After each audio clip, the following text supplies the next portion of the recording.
নমস্কার, দ্য স্ট্যাটিফাই ইন্ডিয়ায় আপনাদের সবাইকে স্বাগত।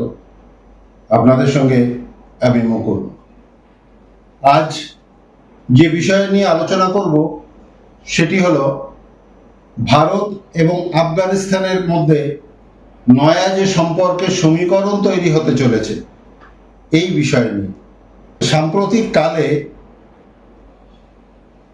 আফগানিস্তানের পররাষ্ট্রমন্ত্রী আমির খান মুত্তাকি ভারত সফরে এসেছিলেন এবং তার এই সফর ঘিরে যে প্রশ্নটি সব থেকে বেশি দানা বেঁধেছে সেটি হলো, তিনি এক সাংবাদিক সম্মেলন করেন তখন সেখানে কোনো মহিলা সাংবাদিক বা মহিলাকে ঢুকতে দেওয়া হয়নি। প্রশ্নটি ঠিক এখানেই। নারী বিদ্বেষী এই তালিবানদের সঙ্গে ভারত কেন কূটনৈতিক সম্পর্ক তৈরি করতে আগ্রহী, এটাই সব থেকে বড় প্রশ্ন হয়ে দেখা দিয়েছে, যা নিয়ে বিচার বিশ্লেষণ কূটনৈতিক মহলের তরফে বিভিন্ন দৃষ্টিভঙ্গির মাধ্যমে করা হচ্ছে যে আফগানিস্তানের সঙ্গে ভারতের এই কূটনৈতিক সম্পর্কের মূল কারণ কি। আসুন সেই বিষয় নিয়েই আজকের এই প্রতিবেদন। কেন নারী বিদ্বেষী তালিবানের সঙ্গে ঘনিষ্ঠতা বাড়াচ্ছে দিল্লি? আফগান পররাষ্ট্রমন্ত্রী আমির খান মুত্তাকির ভারত সফর ঘিরে ইতিমধ্যে বড় বিতর্ক তৈরি হয়ে গিয়েছে। দিল্লিতে আফগান দূতাবাসে তিনি একটি সংবাদ সম্মেলন করেন, কিন্তু সেখানে মহিলা সাংবাদিকদের ঢুকতে দেওয়া হয়নি। তালিবান সরকারের কোনো মন্ত্রীর এটাই ছিল প্রথম ভারত সফর, তাই এই ঘটনায় সমালোচনার ঝড় উঠেছে গোটা দেশ জুড়ে।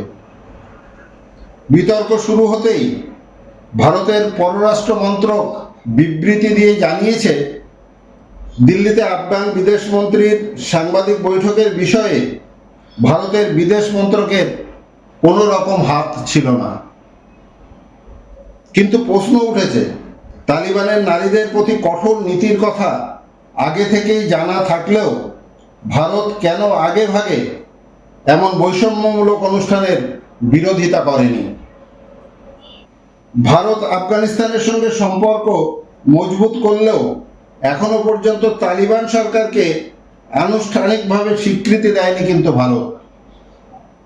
ভারত বলছে তারা একটি অন্তর্ভুক্তিমূলক সরকার দেখতে চায় আফগানিস্তানে, যেখানে আফগান সমাজের সব গোষ্ঠীর মানুষ অংশ নেবে এবং নারীদের মৌলিক অধিকার রক্ষা পাবে।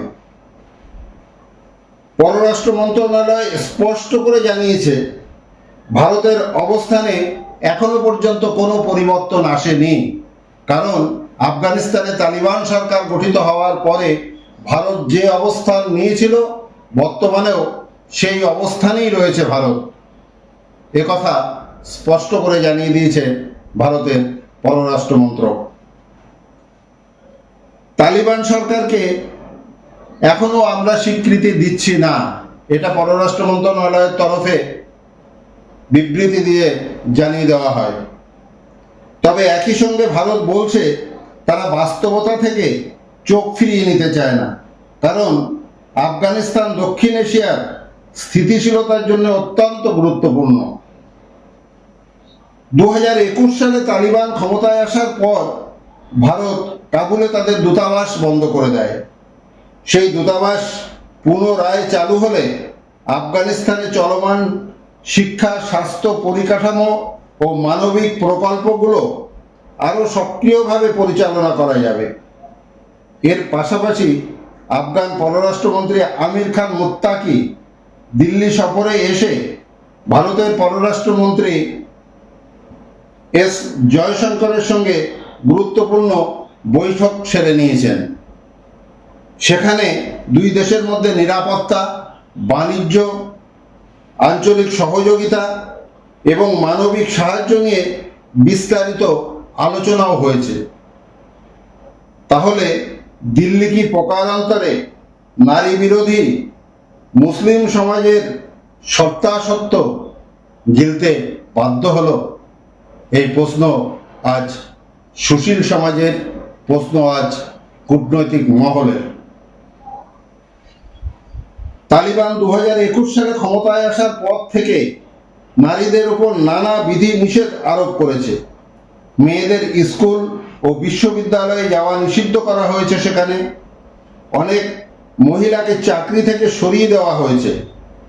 ভারত আগে জাতিসংঘে বলেছিল বিশ্ব এই দৃশ্য দেখে চুপ থাকতে পারে না। যখন আফগান নারীদের অধিকার কেড়ে নেওয়া হচ্ছে একের পর এক, তখন সারা বিশ্বের উচিত সরব হওয়া। তবুও এবার ভারতের পররাষ্ট্রমন্ত্রী জয়শঙ্করের সঙ্গে বৈঠকে বা যৌথ বিবৃতিতেও নারীর অধিকার বা সংখ্যালঘুদের কথা একবারও উল্লেখ করা হয়নি। মুত্তাকি শুধু বলেছেন প্রত্যেক দেশের নিজস্ব আইন ও রীতি রয়েছে। তার এই মন্তব্যে তালিবানের নারী বিরোধী অবস্থান আরো স্পষ্ট হয়ে গেল। নারীদের শিক্ষায় ও কর্মক্ষেত্রে নিষেধাজ্ঞা, মত প্রকাশের স্বাধীনতা হ্রাস, সংখ্যালঘুদের অধিকার লঙ্ঘন, এসব কারণে এখনো কোনো দেশই আনুষ্ঠানিকভাবে আফগানিস্তানের তালিবান সরকারকে স্বীকৃতি দেয়নি। ভারতও ঠিক সেই অবস্থান এখনো পর্যন্ত বজায় রেখে চলেছে। এখন ভারত ও আফগানিস্তানের সম্পর্ক নতুন এক কূটনৈতিক মোড়ে দাঁড়িয়ে। মূলত জম্মু কাশ্মীরের পহেলগাঁও হামলার পর তালিবানের পক্ষ থেকে ভারতের প্রতি সমর্থন ও নিন্দা জ্ঞাপনকে জয়শঙ্কর প্রকাশ্যে প্রশংসা করেছিলেন, যা দিল্লি কাবুল সম্পর্কের বরফ গলানোর প্রথম ইঙ্গিত হয়ে দেখা দিয়েছিল। তখনই আলোচনায় উঠে এসেছিল দুই দেশের মধ্যে ব্যবসা বাণিজ্য, ভিসা ইস্যু, ভারতে বন্দী আফগান নাগরিকদের মুক্তি এবং ইরানের চাবাহার বন্দরের উন্নয়ন প্রসঙ্গ। 1999 সালে কান্দাহার ছিনতাই সংকটের সময় তৎকালীন ভারতের পররাষ্ট্রমন্ত্রী যশবন্ত সিং তালিবান সরকারের সঙ্গে বাধ্য হয়ে যোগাযোগ করেছিলেন। এরপর থেকে তালিবানের সঙ্গে ভারতের তেমন সুসম্পর্ক বলতে গেলে ছিল না। তবে সাম্প্রতিক বছরগুলোতে পাকিস্তান ও আফগানিস্তানের সম্পর্কের অবনতি ভারতের জন্য নতুন সুযোগ তৈরি করে দিয়েছে এবং ভারত পাকিস্তানের সঙ্গে আফগানিস্তানের সম্পর্কের যত অবনতি ঘটেছে ততই চেষ্টা করেছে আফগানিস্তানের কাছাকাছি আসতে। পাকিস্তানের অভিযোগ আফগান তালিবান টিটিপি মানে তেহরিক ই তালিবান পাকিস্তান এদেরকে আশ্রয় দিচ্ছে।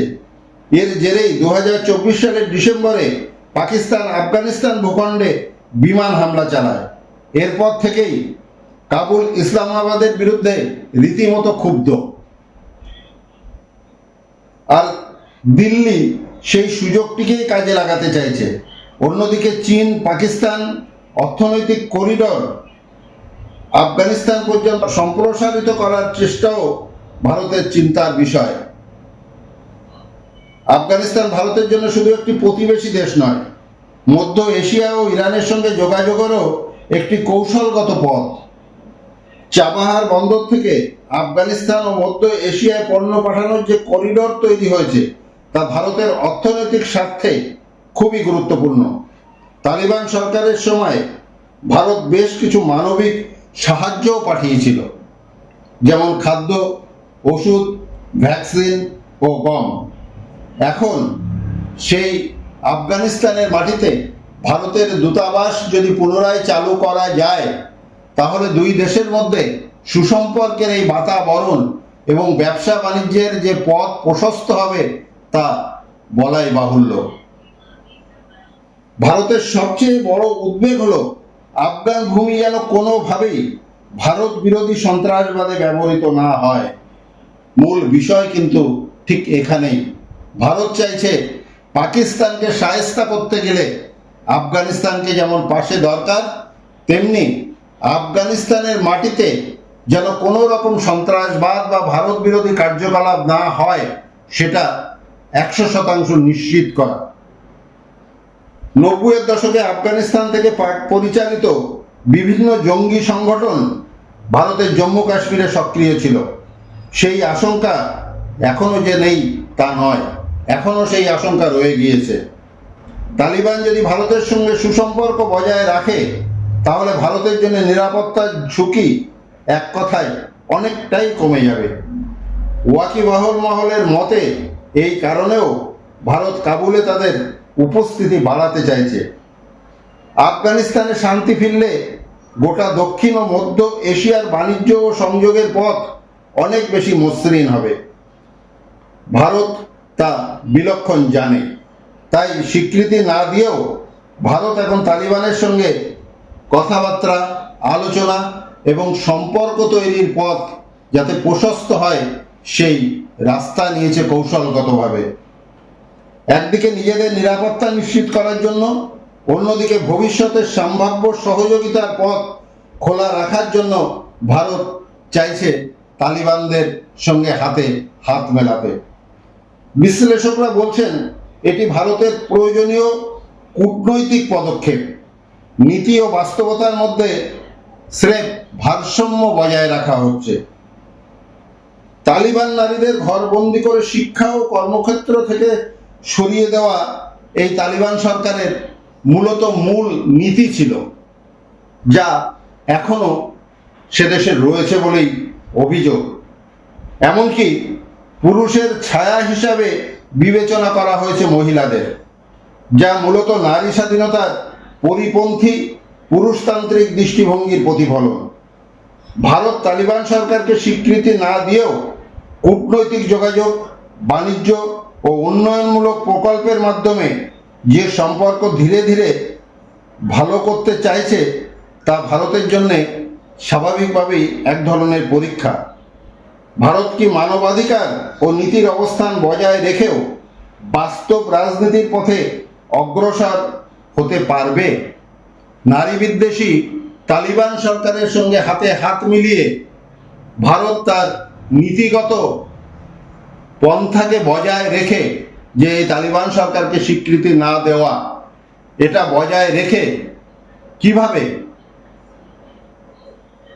আফগানিস্তানের মাটিতে সন্ত্রাসমূলক কার্যকলাপকে আটকাবে, ভারত বিদ্বেষী কার্যকলাপকে আটকাবে, দুই দেশের মধ্যে বাণিজ্যের পথ সম্প্রসারিত করবে এবং চীনকে রুখে দেওয়ার একটা পন্থা এই আফগানিস্তানের মাটি থেকেই তৈরি করার যে পরিকল্পনা, কূটনৈতিক যে ছক ভারতের রয়েছে, তা কিভাবে বাস্তবায়িত করা হবে, যেখানে দাঁড়িয়ে নারী বিদ্বেষী যে তালিবান সরকার, তাদের সঙ্গে ভারতবর্ষের সিংহভাগ মানুষের যে মতের অমিল, সেই মিল আর অমিলের মধ্যে দাঁড়িয়ে দুই দেশের সম্পর্কটাকে কতটা এগিয়ে নিয়ে যেতে পারবে, সেটাই এখন দেখার।